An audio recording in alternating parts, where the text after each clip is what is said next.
Welcome to Ave Maria in the afternoon, examining the world through the lens of faith from the heart of the church to help us navigate the culture. Here's Dr. Marcus Peter.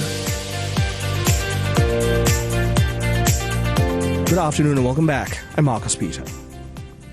We are looking at a few conversations I had at Acton University 2025, opening with a conversation I had with Ali Ghaffari. Now, Ali is the executive director for the St. John Henry Newman Institute. He's also the founder and president of Divine Mercy Academy. Ali is a convert to the faith, an autodidact, and he's deeply immersed in the heritage of the classical liberal arts tradition and the intellectual tradition at large.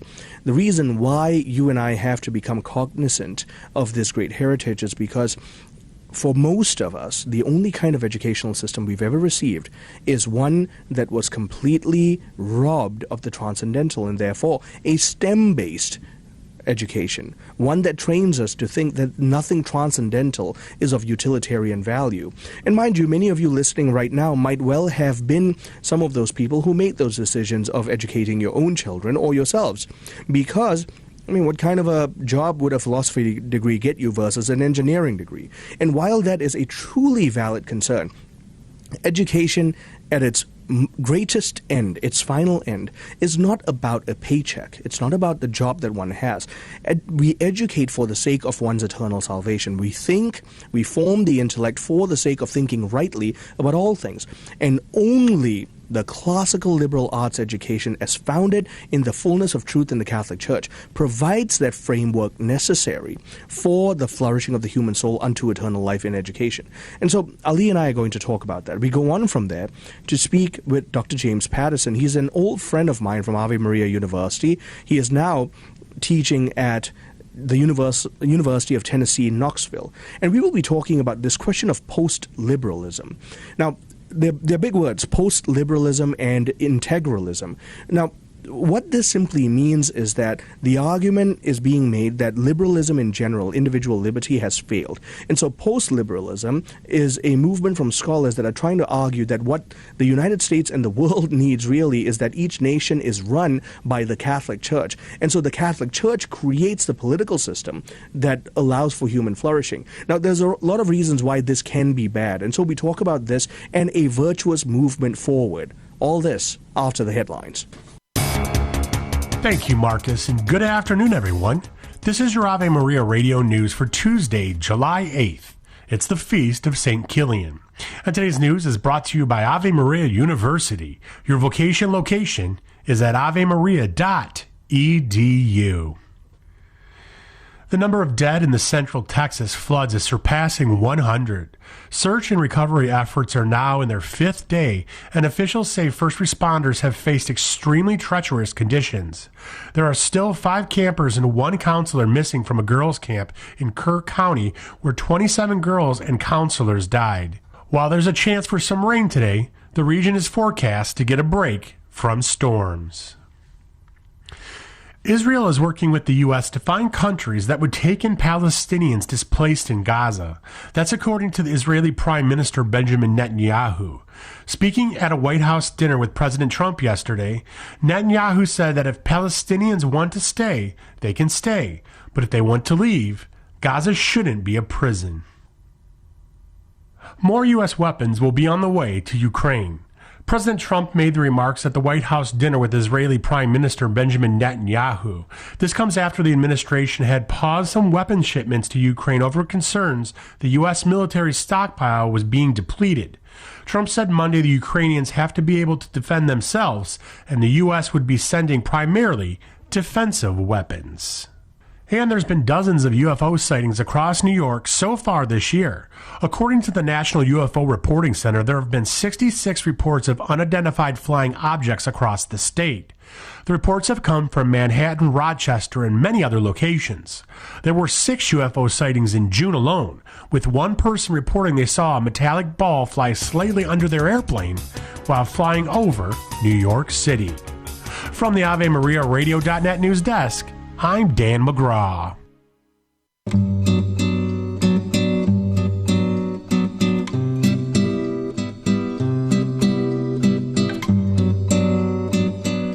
Good afternoon and welcome back. I'm Marcus Peter. We are opening by talking with Ali Ghaffari. This is revisiting another conversation I had at Acton University 2025. This conversation has to do with creating an engaging and enriching culture at Catholic schools, because we really have seen a problem in Catholic education. Primarily, this having to do with Catholic education moving away from classical liberal arts education.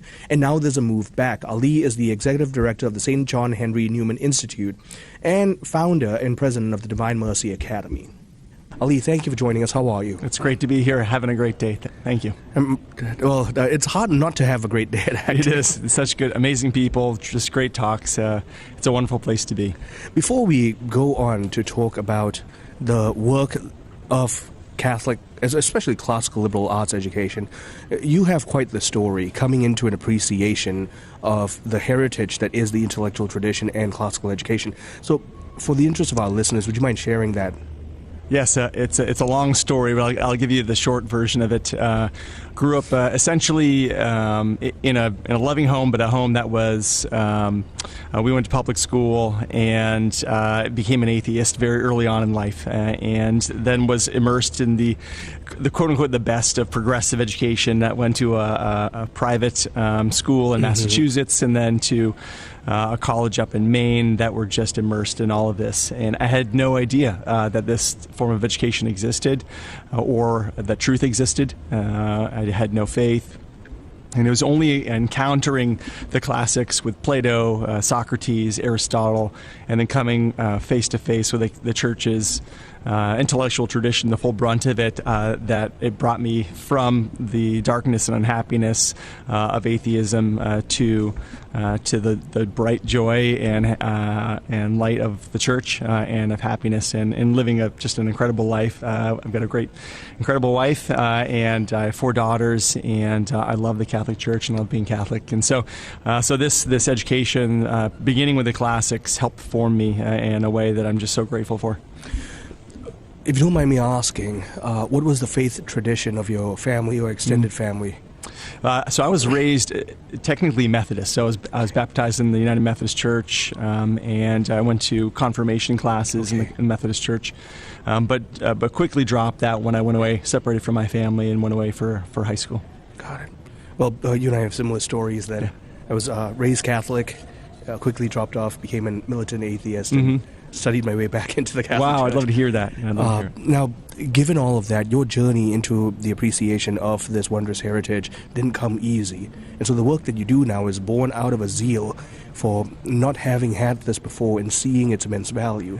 I'd like to springboard from there to talk about the modern denigration of the education system. Ever since Dewey especially, we've completely butchered the meaning of education in the societal sphere. Yes. So John Dewey, for those who maybe are less familiar with him and the work that he and the Frankfurt socialists at Columbia Teachers College did, they essentially sought to create a socialist revolution through our educational system and to change the aim and the goal of it from human formation to form us to be saints and scholars, to essentially form us to become slaves, in many ways slaves of the state, and easily manipulated by the state and cogs in this with the state as the god, and for us to fit in this materialistic and I would say numbed life, and so to take away our ability to think for ourselves. And so that went on through the 1900s and I think we're seeing very much the rotten fruit of that today. And so, what we're doing in the St. John Henry Newman Institute is to go back to the sources. And this is interesting. I learned this in the last couple of years, was that this renewal of education has happened in the church roughly every 500 years. And so there is a springboard where we begin with the classical sources, the ancient Greeks and the ancient Romans, and then with the Incarnation, Christ brought the beautiful things, the best of the Greeks and Romans, and united with the Jewish faith into Himself, and changed the end from human flourishing to sanctity and sainthood, and so that's provided about a 500-year springboard, and then education decayed, and then there was time for a new renewal. And this happens several times, and we are at that crux right now between the end of the decay of one and the renewal of another one. And it's a great privilege to be a part of this movement at this incredibly exciting time. I love that. I love the optimism, and I also agree with you. We are seeing the decline wrought by an overtly liberalistic culture, and this isn't a critique on classical liberalism. This is liberalism that has completely jettisoned the sources of goodness, truth, and beauty. Now, considering the work that you do at the Newman Institute, we can see that the work of classical education really boils down to the formation of especially intellectual virtues. John Henry Newman, in The Idea of a University, talks about once you form these habits of the mind, they last a lifetime. I want to invite you to talk about the benefit of classical education doing that, but also critique how we are in STEM-based education, even in Catholic institutions, where we don't train habits of the mind. Yes, there's a lot there, but what I love about classical Catholic education, or we call it a perennial Catholic education, the St. John Henry Newman Institute. What we're referring to is the greatest form human formation one could possibly have in the history. It's the handing on of the greatest fruits from one tradition, from one generation to the next. And I've seen this with my own eyes. In my background, I started a Catholic school, a K-8 school called Divine Mercy Academy in Pasadena, Maryland, with this type of formation in it. And these children are so joyful, and they love learning, and they're so curious. And for me personally, the school system just crushed my willingness and interest in learning, my curiosity. By the time I was done, I didn't want to crack open another book. It took me years before I wanted to read again. But this education is the opposite of that. It takes advantage of the natural curiosity, and it doesn't stop. It doesn't say, this is a class on science, and we're not talking about history, we're not talking about politics, we're not talking about religion. Rather, smashes through those barriers that we artificially put on there. And the result of those barriers that we put on in the education, I taught at the Naval Academy for a while, and so they have amazing students there at the Naval Academy. But what I found was it's a STEM-heavy school, and so the students there could do amazing things in math and science, but they couldn't write an essay. They couldn't make a logical argument. It was very difficult for them to see through the haze of the propaganda out there in the world. And so I think what we lose with this progressive education is the ability to think clearly and the ability to integrate topics, because we're so used to stovepiping the knowledge, and it's just learning the facts. What do I need to learn to take this test? And then I flush it and I move on, right? As opposed to going deeply and just really truly understanding the content that we're learning and loving it, and then learning how to love learning, and then on our own naturally digging in and then being curious and wanting to expand our knowledge base, and how does this connect to this thing over here, right? And so that is the beauty of this education. So in essence, and you're pointing this out rightly, I know this to be true myself, what we've created for ourselves is not only a deeply fragmented system of education, it's also created a deeply myopic system of education. We teach to the test. Yes. Children become so utilitarian in their learning, and that's what kills and stifles creativity, ingenuity, innovation, and enterprise. Absolutely. And it also teaches to the lowest common denominator. Yes. Right? It is the lowest, what is the bare minimum that we need to pass? And then teachers teach to the bare minimum. Teachers are handcuffed with what they can teach. They're not allowed to teach, right? They're allowed to they just convey the basic information. You just have to do that, and then you're evaluated on how well your students perform on this test, right? So we've handcuffed our teachers, prevented them from doing the thing that they love doing. We're teaching our children to the lowest common denominator, and so they're not learning what they need to learn. They're learning things that are uninteresting and have nothing to do with human flourishing and becoming the best version of themselves. Rather, they're practically minded, which is something that the kids, they don't like learning those things. It's not good for them. And rather, they ought to be aiming at something much higher. And then those other things come alongside naturally, the natural byproducts. But if we aim too low, that's what we end up with. We end up with students who are the bare minimum, which is the reason why our educational scores and the formation of our students have continually declined over the last 30, 40 years. I want to continue this conversation on the other side of the break. I've been talking with Ali Ghaffari, Executive Director of the St. John Henry Newman Institute. You can learn more about his work at jhni.org. We're talking about the wondrous benefits of a classical liberal arts education. And this isn't just a system for the sake of a system. This is ordered towards the flourishing of the human soul unto eternal life. Stay tuned. I'm Marcus Peter. Ave Maria School of Law is the Roman Catholic law school in the United States. Consistently ranked in the Princeton Review as one of the best and most conservative law schools, as well as pre-law's most devout law school. Ave Maria School of Law provides a traditional legal education while emphasizing how the law intersects with the Catholic intellectual tradition and natural law philosophy. Ave Maria School of Law, unabashedly Catholic, consistently excellent. For more information, visit avemarialaw.edu. When the need for senior care arises, home is where the heart is. Visiting Angels provides home care for mom or dad up to 24 hours per day, including personal care, meals, and light housework.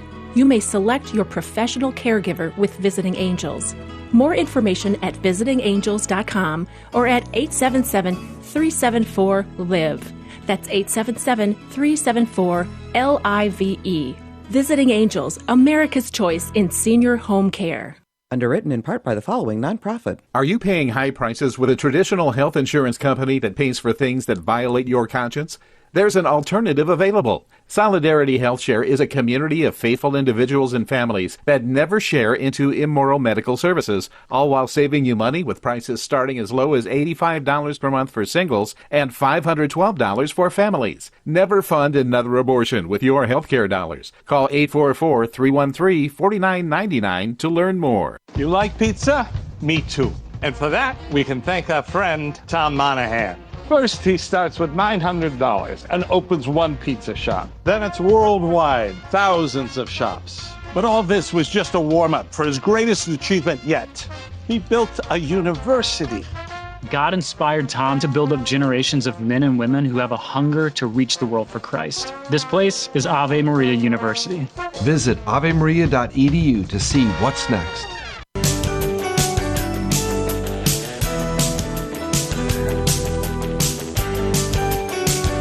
Good afternoon and welcome back. I'm Marcus Peter.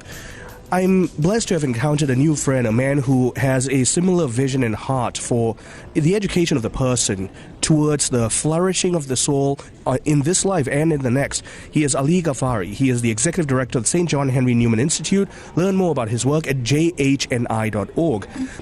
Ali, when we left off, you had just painted for us this amazing picture. Now, some people might say it's idealistic, and the reason why is because we haven't had an image like this since the 60s. Well, okay, to be very honest, since the rationalistic revolt, the Enlightenment, right? Yes. Mm-hmm. We were taught that reason triumphs everything. Mm-hmm. There is no transcendent. Right. And then we ordered our education system to value human beings based on test scores and eventually your paycheck. Yes.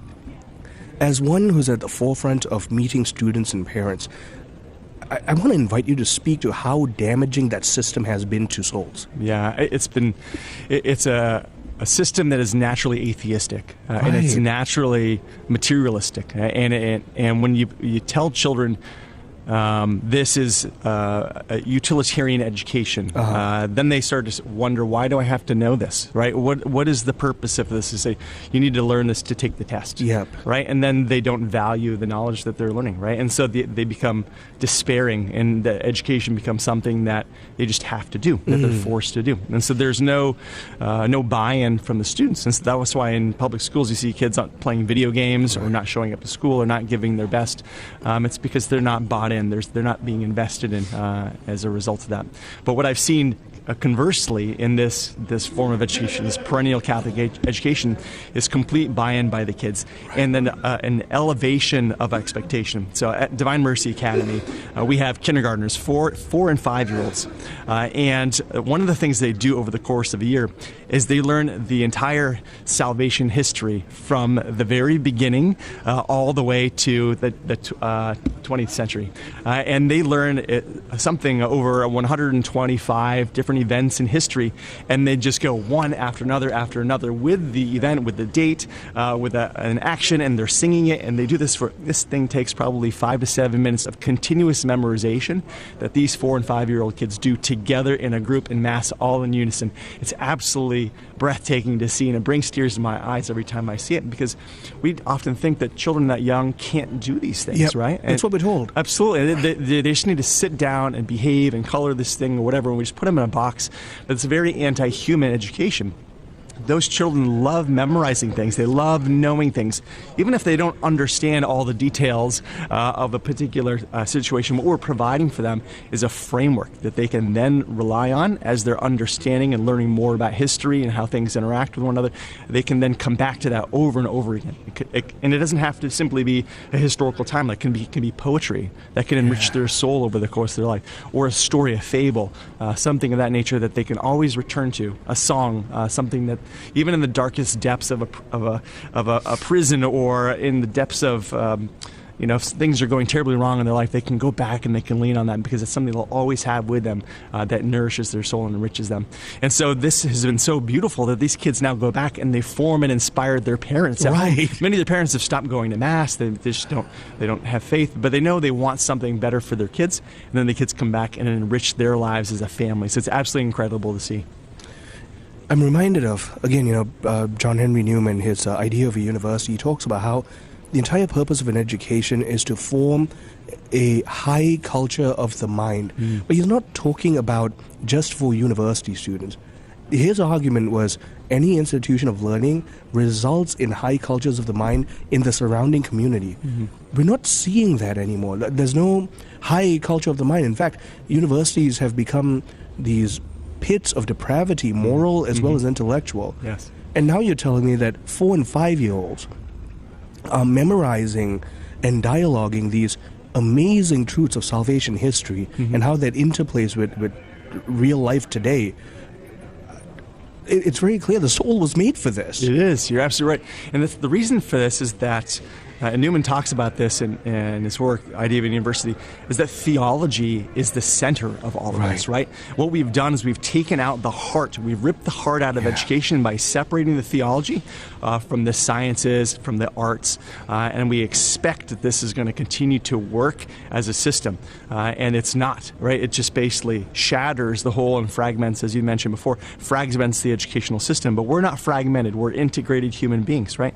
And it abuses the way we are as humans and how we learn. And so it's a very anti-human form of education. And so then as this progresses from year to year, it just gets worse and worse. And we create clever devils at the very best of things, right? And we haven't formed their morality, right? If we've taken God out of it, where's the moral formation? Right? So you simply have the intellectual formation, and it's slanted in the STEM, for example, right? So they're excellent computers. They compute things very well, but there's very little else that they've done well. Their character is not formed. They can't speak very well. They can't communicate, right? All these things have not been developed appropriately.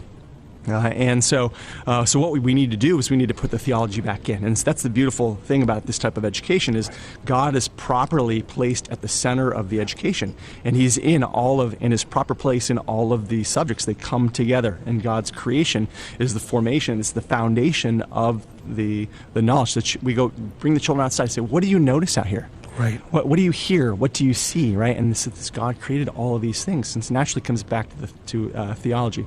In addition, we're talking about the saints, and we're bringing the children to a rich liturgy. And so they're integrating all of this is coming in, and they're developing the habits of a saint, and they're learning what it is to live a fully integrated life that is in communion with God and forming a relationship with God. And so the result is out of this world. It's absolutely amazing. And I'm sad and angry for not having received this formation myself, and so many others are as well. But our children are going to be far better off than we are. Yeah, and that's the hope. That's what we have to fight for. I fight for that for my children for the exact same reason. And one thing you said that really stuck out to me too was, just given the background that I come from. Okay, so you borrow from the thought of people like, especially Josef Pieper, but to some degree, Wittgenstein and his philosophy of word and language. You learn a premise that the refinement of speech is indicative of the refinement of the soul. And conversely, therefore, the coarsening of speech is indicative of the coarsening of the soul. I've been to STEM college prep institutions. I've worked in some of them. You see a ubiquitous coarsening of language, of conduct. Yes. And what you're talking about is articulate language from a young age, because not just because it's expected, but because they're capable of it. Yes. Yeah, and here's the thing, too, and I can speak personally, because when I went away to high school and college, my language coarsened, my behavior coarsened, my soul. I was a worse person having graduated from high school and college than I was when I entered it. The thing that's just beautiful about this classical education, this perennial education, is we show them models, right? We show them the very best of poetry, the very best writings, the very best exemplars of people, how people live. And so the children look to that as their example, right? And they say, this is what it looks like. Right. And then they seek to try to emulate that themselves. And they learn from the best, and then they become who they are more properly in God's unique vocation for each one of us and our own gifts and talents. But what do we look like in the idea of sanctity? What is that? Gosh. Okay, so we've got about a minute left in the segment. When you think about Newman and the idea of a university, once again, I've drawn from that quite a bit today. I didn't mean to. It's just a lot of what you're saying resonates with it. He talks about how the church fears no knowledge. We've been taught by a STEM secularist education that the church is antithetical to reason and knowledge. For parents listening right now, a word of illumination. Yes, nothing can be further from the truth. This is actually a new idea. Over the last 500 years has this been the idea that the two are contrary to one another. If you go back in history or just understand how faith and reason work together, they're meant to be paired together and they're not contradictory with one another.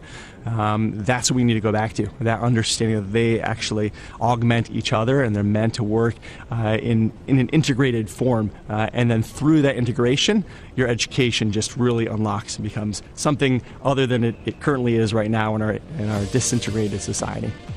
Ali, it's been a tremendous joy talking with you. Thank you very much. We'll talk in the future for sure. I look forward to it. Thank you. My guest has been Ali Ghaffari, Executive Director of the St. John Henry Newman Institute. You can learn more about his work at jhni.org, and they're bringing about a revitalization, but also a reestablishment of a higher way of learning, which is the classical way of learning, what the church has always called for. Stay tuned. I'm Marcus Peter. Support for this Ave Maria radio program comes in part by the non-for-profit St. Anthony Services. Are you shopping for mortgage products, Catholic investing, Catholic health, real estate, or estate planning? StAnthonyServices.org can help you find a Catholic professional for these needs. They regularly connect faithful citizens with faith-based professionals that share our Christian values. More information at StAnthonyServices.org or 877-LIFE-US1. St. Therese once told her sister Celine that when we trust ourselves and not God, our soul becomes barren and incapable of virtue. Her remedy? External works of charity. We all try to do it on our own sometimes without asking for God's help. At St. Paul Evangelization, we suggest sharing the gospel with someone who needs it. Check out streetevangelization.com to find a team near you where you can share the love of Jesus. If there isn't one in your area yet, perhaps God is calling you to start a team in your city. To learn more, visit streetevangelization.com. Do you own popular index mutual funds or ETFs? If so, you're automatically own shares of companies that conflict with your moral beliefs. Ave Maria mutual funds are managed to conform to pro-life and pro-family values. Long-term investors can invest in the no-load Ave Maria mutual funds. The experienced professional portfolio managers make decisions based on investment fundamentals and pro-life values. You can learn more about Ave Maria mutual funds today at 866-AVE-MARIA or visit AveMariaFunds.com. Ave Maria in the Afternoon is underwritten by the following nonprofit organization: Real Estate for Life. Buying or selling your home or business property? Real Estate for Life can connect you with one of 1,400 pro-life real estate agents around the world. When Real Estate for Life receives a referral fee, they donate 70% to Ave Maria Radio and Human Life International. More information at realestateforlife.org or 877-LIFE-US1. That's realestateforlife.org. The wisdom of Mother Angelica. Have you ever been so grief-stricken and so heartsick that you can't see God? You can't see God in the tragedy. You can't see God in that cross. You can't see God in that sin. Why? You're enveloped in that grief. You're enveloped in fear. And God is out the window. You don't see Him standing right next to you. EWTN. Live truth. Live Catholic. It's time for Family Man with Dr. Gregory Popchak. Do you ever wish you had more breaks from the daily demands of kids, chores, and work? Getting time for yourself is important, but a better way to stave off parental burnout is by examining how we manage our daily stress. Ask yourself this: are you able to ask for help from your family, or do you just passively, and maybe resentfully, meet everyone else's demands? Do you have routines that create a good flow in your day? Or do you find yourself constantly running from one mini crisis to the next? The Liturgy of Domestic Church Life helps families create relationships, routines, and rituals that tame the craziness, make life easier on everyone, especially mom and dad. And when you do get a break, you'll be able to enjoy it more, too. To learn more about the Liturgy of Domestic Church Life, check out our books, Parenting Your Kids with Grace and Parenting Your Teens and Tweens with Grace, or visit CatholicHOM.com. I'm Dr. Greg Popchak, but you can call me Family Man. To discover more ways faith can enrich your life, visit CatholicCounselors.com. Strained or broken relationships are a given in most of our lives. Friends fall away, siblings drift apart, children sever ties with their parents, and despite our best efforts, these painful fissures are difficult to mend. Hi, I'm Dr. Ray. If you want to learn how to communicate better with the difficult people in your life and be a more easygoing, more forgiving person, check out my book, How to Get Along with Almost Everybody. Check it out. And all my other books on the store page at AveMariaRadio.net. That's AveMariaRadio.net.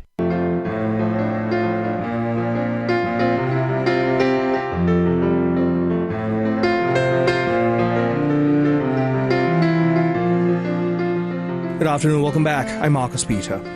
I'm looking at a conversation I had at Acton University 2025 with Dr. James Patterson about the question of post-liberalism and integralism. Now, these are big words. We're going to define them in this segment. Catholics need to be conversant about them. James, thank you for making the time. How are you? Great to see you again, Dr. Peter. It's the honor is completely mine. You were one of the first people I met when I got to Ave, and I remember asking you if you were the Patterson who wrote all those novels. I get that, and I always tell people I will sign them, and you can say James Patterson signed them, and it won't get you in any trouble. Well, the answer you gave me was, "Do I look like I have his money?" I must have been in a mood. I'm sorry. No, you're good. I thought it was hilarious. Okay, so let's talk about certain concepts here. We can all acknowledge that neoliberalism, and by that I mean ideological liberalism, has become a tremendous pain as it pertains to social trust and therefore social capital, social cohesion. And we're seeing this made manifest in the breakdown of public discourse, the complete partisan divide. It's almost understandable why especially Catholics of a traditional intellectual lean posit post-liberalism and neo-integralism. Those are problems, though. Yeah. And we need to understand these terms and understand why these would be detrimental. So I want to begin there. So, I mean, it's a great place to start. It's also pretty challenging. So when we talk about liberalism as a problem, this is something the church started to deal with in the 19th century, is that liberalism, as the church condemns it, posits freedom without a final end. That's right. We find our final end in our blessed Lord. Right. And a lot of the people advocating for what became known as liberalism posited that you determined for yourself what that final end would be. So it's freedom without virtue, without reason, without morality. And so it makes sense that if you were living that way of life, that you would have a very hard time achieving things like a community or purpose for that community or any sense of social trust, because everyone's in it for themselves. So there's very low chances of trust. Now, the thing is, one other tradition that falls under the term liberalism, even though it kind of is its own thing, I would be more likely to call it republicanism, is a desire for there to be people who are citizens having the opportunity to select their representatives, and for there to be a constitution that sets the rules for political governance. And that's been the tradition that sometimes gets combined with the idea of living as though there were no final end. So what post-liberals want to argue is that these two are the same, and so we need to have an authoritarian government essentially fix all the problems of loss of community or loss of faith. And so these problems, these two things that you define, as we mentioned earlier, you've got ideological liberalism, but the other thing you mentioned sometimes makes the waves as neoconservatism, right? Yes. Or neo-republicanism. So we've got these issues being made manifest in the public sphere, and really it's coming to a breakdown, due to a breakdown of reason as it pertains to a political function in the state. Now, in your book, What is Post-Liberalism?, in this one paragraph, you frame a kind of three-pronged definition of understanding post-liberalism. I wonder if you can just make that succinct for us. So post-liberalism is an ideology that attempts to resuscitate a kind of right-wing nationalism of Europe and Latin America that looks not to the people or to a well-formed citizenry or even necessarily the church, but rather to an authoritarian dictator whose ability to wield political power will abolish all of the bad institutions and replace them with good institutions. Right. And by the time you are making those appeals, you know things have really gone wrong, because we should know better than this being something that anyone could actually achieve. And there's a kind of a history of attempts to do this in Europe and in Latin America, and it's a very bad one.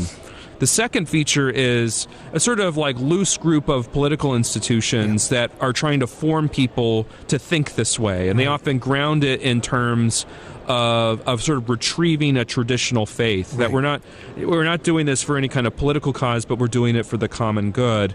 But then when they identify who it is that is the problem for the common good, they spend a lot of time talking about them and not so much about what the common good is.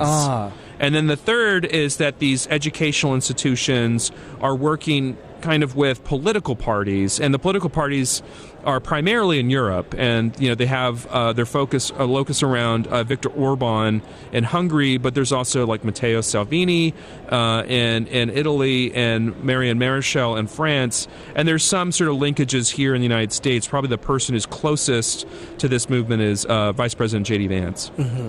And even as you share all of that, there's this overflow, and the two go hand in hand, we know this, and that's neo-integralism. Mm-hmm. So really, if we're looking at it, it's a thinly veiled call for a constitutional neo-Christendom. Yes. So just tell us, who are the people calling for it? Why is it a problem, and why is it unworkable in our constitutional republic? So on the surface, this sounds great. It would be wonderful if in the United States we had a supermajority of Americans who were faithful Catholics and sought to raise up a Christian culture that would facilitate people, pursuing the common good and ultimately achieving, by the grace of God, heaven after death. Right. But the real issue here is that neo-integralism, what it does is it places the authority of the state as the primary means for pursuing that end over and against the rights of individuals. In fact, they dispute that individuals have any rights to resist. Right. In addition, they also stipulate that religious minorities, people who are not Catholic, don't have a right to resist either. That's right. And in the case of what they would consider neo-integralists call dissenting Christians, so here meaning Protestants and Orthodox, that the state would actually have the full authority under Catholic doctrine to force them into like some kind of conversion. Mm-hmm. And so that's where, once the rubber meets the road, there's a lot of problems with this. There's a really great philosopher named Kevin Valier who's actually gone through. Yes, I just spoke with him. Yes, and he details what the philosophical problems are with this. But in our book, it's more about the historical ones and how what Kevin said would happen actually already has. And so the problem with the Constitution is that it opens up the possibility of freedom, and freedom means that sometimes people aren't going to choose what's good. Right. But as it turns out, when you use coercion to try to force them, they're not choosing the good then either, because they're not choosing. Right, exactly. Yeah. And you think of authors like Thomas Howe's, right, Why Integralism Failed. Mm-hmm. So it's not just you, it's not just Kevin who are at the forefront of making sure that this conversation makes it to the public discourse. Mm-hmm. We've known for some time now. Yeah. Howe talks about how Christendom was functional for a time, but by itself it was inherently unstable, and it was doomed to be the source of its own failure. So 1930 Brazil, we had Franco's Spain, we had Ireland, we had Quebec. We've seen time and time again why any form of a neo-integralism winds up being the cause of its own demise. Why is it so attractive? So it's attractive because it solves a lot of problems for the institutions. So if you have a strong church, the church can then become a vouchsafe for the state. Right. And the state can start using the church as a source for legitimacy. Right. While also kind of placing demands on the church. And historically, a lot of the times what the state would do in order to get the church to comply was to collect revenue. So tithes. Right. This still happens in Germany under something called the Landeskirche. And what happens is that the alliance between the two institutions eventually starts to erode public trust. Right. because the people see the church as looking out for the interests of the state separate from the people. Right. And the state and its and the fate of the people belonging to it becomes so identified with the church that belonging to the church becomes a political statement. That's right. Right. So this is why when these historical figures like Franco, when they pass, suddenly the church is just empty. Right. Because nobody wants to be associated with the person who maybe killed your neighbor's parents, right? Like because Franco had used force. And this is still a hangover in Europe. There's this question of why did America have a religious revival after the Second World War, but Europe didn't? And the answer is because Europe had endured this problem, but America had this religious freedom. Right. And it was a religious revival that Catholics fully participated in. It was led by one of my heroes, Venerable Archbishop Fulton J. Sheen. So that's the problem. We're out of time in this segment. I always enjoy my time with James here. I'm talking with Dr. James Patterson. He's the incoming Associate Professor of Public Affairs at the Institute of American Civics at the University of Tennessee, Knoxville. Stay tuned. I'm Marcus Peter. This program brought to you in part by Ave Maria, Florida, a big kind of small town where golf carts take you everywhere and there's always something fun around the corner. Discover championship golf, resort-style amenities, and a town center full of shopping and dining. With Ave Maria University and Ave Maria Catholic Church at its heart, it's a community full of connection and charm. More than 25 model homes are available for viewing. More information can be found at avemaria.com. That's avemaria.com. This summer, take a vacation that lifts your spirit and soul. Join corporate travel for the annual Grand Getaway on beautiful Mackinac Island, August 3rd to the 5th. Experience historic Grand Hotel, powerful talks from Father Mike Schmitz, Steve Ray, Dr. Edward Sri, and Father Leo Paddlinghug, plus live broadcasts with Teresa Tamio, daily mass, 4-course dinners, and dancing. Faith, fellowship, and fun in one retreat. Only a few rooms remaining. Don't miss out. Book this Ave Maria radio trip now by checking the travel page on AveMariaRadio.net. The following program is brought to you in part by MyCatholicWill.com. Surveys show that more than half of Americans do not have a will. At MyCatholicWill.com, it takes as little as 15 minutes to write your will and secure a legacy of faith. MyCatholicWill.com is the exclusive online destination for creating a Catholic will. The process of writing a will is simple and now more accessible than ever. MyCatholicWill.com, a legacy of faith for those you love. Hi, I'm Father Chris Alar of the Marian Fathers of the Immaculate Conception. My new book, Understanding the Sacraments, unpacks the extraordinary gifts unique to the Catholic Church. Ever wonder why we baptize infants? Is confession in the Bible? And must wives be subordinate to their husbands? The answers to these more hot-button questions about the sacraments are on sale now from Marian Press at shopmercy.org. God bless you. 60 on 10 with Monsignor Charles Pope. The Eighth Commandment.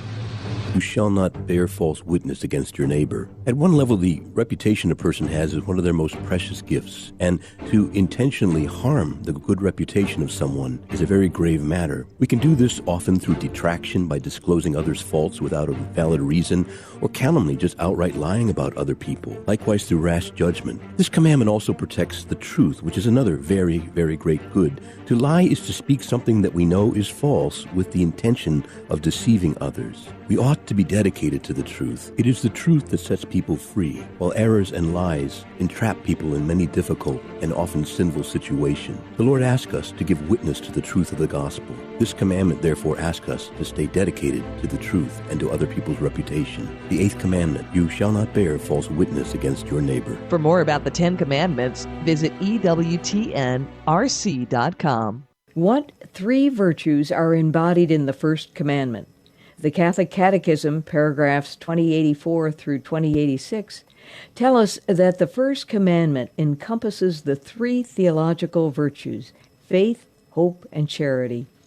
In this commandment, God calls us to worship the Lord your God, and him only shall you serve. When we say God, we confess our belief in a constant, unchangeable being, always faithful and just, without evil. It naturally follows that we accept his words and thus have complete faith in him. Since he is almighty, merciful, and beneficent, How could we not place our hope in him? Finally, who could not love a Creator who has poured out his love, his goodness, and his gifts on us? This is Peggy Stanton, and this has been the Order of Malta's Minute with the Catechism.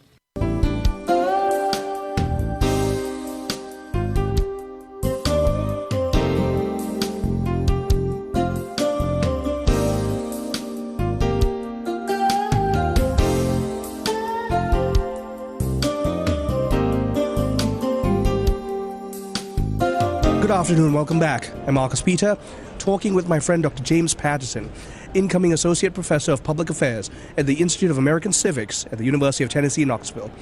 James, I want to pick up where we left off. So Gene Veit, he quotes you, I forget how it's pronounced, but he quotes you with a very salient point. Anyone who presupposes that, especially here in the United States, some kind of integralism can work, doesn't have a firm grounding or understanding about how our Constitution and separation of powers is drawn up. Because we've never had an aristocracy that had a kind of oligarchy. We've never had a church hierarchy calling the shots at the political level, socio-political level. That's right. It seems like an enterprise in futility. Yeah, so, this is something that one particular figure named Adrian Vermeule, who's a Harvard law professor and an integralist, says is a failure of imagination. And the reason why he believes that they have a chance is that small, well-organized elites are able to get from government something much more easily than large majorities because of the problem of what's called the free rider problem. Right. Whereas as the number of people in a movement grow, the number of people who believe someone else will take care of a problem. So, but in a small group, no one thinks this. Everyone has to work and everyone will benefit from the outcome. Which is why they have, in that second part of post-liberalism I talked about before, they have these institutions that train young, faithful, but unfortunately misguided people to become part of, the bureaucracy, the think tank world, 501c3 or nonprofit world, so that once they've reached a critical mass of influence, they don't need to capture the majority. Right. What they need to do is call the shots on who gets nominated. Right. So if someone like J.D. Vance is as much of a post-liberal that he has claimed to be, it doesn't matter that they didn't persuade this large majority over here of all of this. What matters is that they got J.D. Vance nominated, so that's the only one they can vote for if they want to vote for a conservative candidate. So as opposed to a kind of democratic capture and your policies ordered that way, you're looking at anywhere from a persona to an institutional capture. That's right, an elite capture. And he writes this at a blog or a subset called Post-Liberal Order. I think it's behind a paywall now, but it's on the poverty of political imagination. And I wrote a response to it in Providence saying the one thing that was unclear to me was what the benefits were that would drive people to it. And they've solved that problem. I mean, if you're going to go to Harvard Law School, you can be a student of Adrian Vermeule, and it's a very prestigious thing to do. So, in your piece, No to Neo-Integralism, this was on, I think it was the Dispatch? No, National Review. You talk about how the problem with the neo-integralists is it presents this ideal on paper, akin to the kind of Marxist solution that we always see, but what they do is they subordinate individual agency, they subordinate structural innovation at the level of the individual for the sake of eventually what becomes technocratic governance. Help our listeners understand why that is. So the shift is one where instead of the silence of the law being the liberty of the citizen, the silence of the law becomes the authority of the bureaucrat. Right. So if there is no explicit permission to do something, you should presume that it is against the law. Right. Until it is some bureaucratic agency has affirmed that you have the right to do something. And this runs so counter to the American constitutional tradition that it's hard to imagine someone willingly accepting it. Right. But when you become slowly acculturated to it, it's like the problem of boiling the frog, right? The frog doesn't jump out.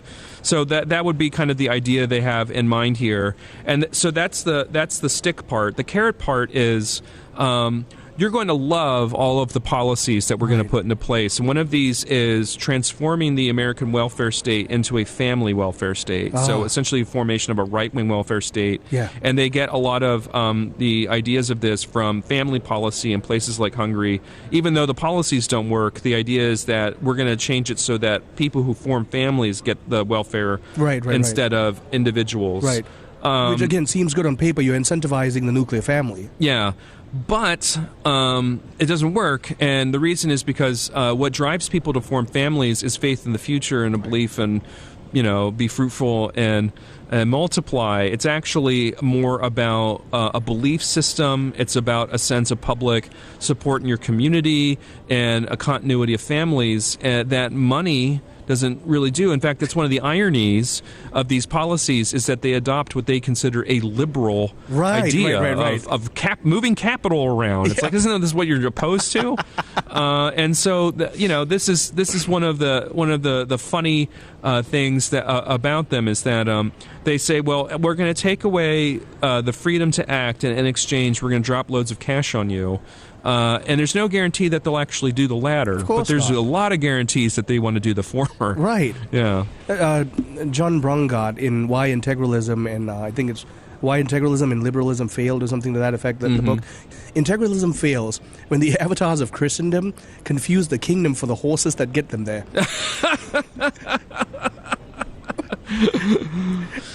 It's ironic that the very things that a self-identifying conservative, would criticize in modern liberalism, ideological liberalism, would be the very things they want to institute in an integralist framework.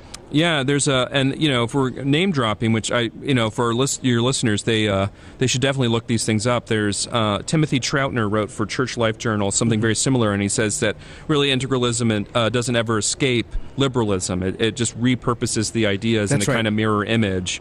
Hence, what that really, when I was talking about the use of capital, that was really just me riffing on Timothy's fantastic article.